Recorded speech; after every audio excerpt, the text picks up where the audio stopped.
আবারও বিয়ে করলেন আলোচিত মডেল ও অভিনেত্রী সুপ্রভা মাহবুব সানাই। রোববারই পারিবারিকভাবে বিয়ে হয় তার। পাত্র সুইডেন প্রবাসী সোহেল আফকান, বয়স ৪৫ বছর। বিয়ের কথাটির সত্যতা সংবাদ মাধ্যমকে নিশ্চিত করেন সানাই মাহবুব নিজেই। এদিকে বিয়ের বিষয়টি নিশ্চিত করলেও প্রমাণ হিসেবে তাদের বিয়ের ছবি দেখাতে রাজি হয়নি সানাই।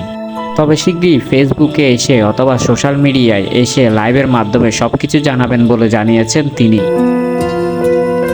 এই বিয়েতে সানাই সোহেলের দেনমোহরের অঙ্ক যেন রেকর্ড গড়ল। দেনমোহর ১,০১,০০,০০০ টাকা। তবে কত টাকা উসুল তা জানতে চাইলে সানাই বলেন, ১ টাকাও এখনো উসুল হয়নি, পুরোটাই বাকি। এছাড়া পাত্র সম্পর্কে তিনি জানান, সোহেলের বাড়ি কুমিল্লায়। ১ বছর ধরে তাদের পরিচয়, তবে একে কোনোভাবে প্রেম বলা যাবে না। দুজনের পরিচয়ের পর তাদের মধ্যে ভালো বোঝাপড়া ও বন্ধুত্ব তৈরি হয়। এরপর নিয়মিত যোগাযোগ ও দেখা হতো। এক পর্যায়ে বিয়ের জন্য সিদ্ধান্ত নেন তারা। এরপর দুই পরিবারকে একসাথে বসিয়ে বিয়ের সিদ্ধান্ত চূড়ান্ত হয় তাদের মধ্যে।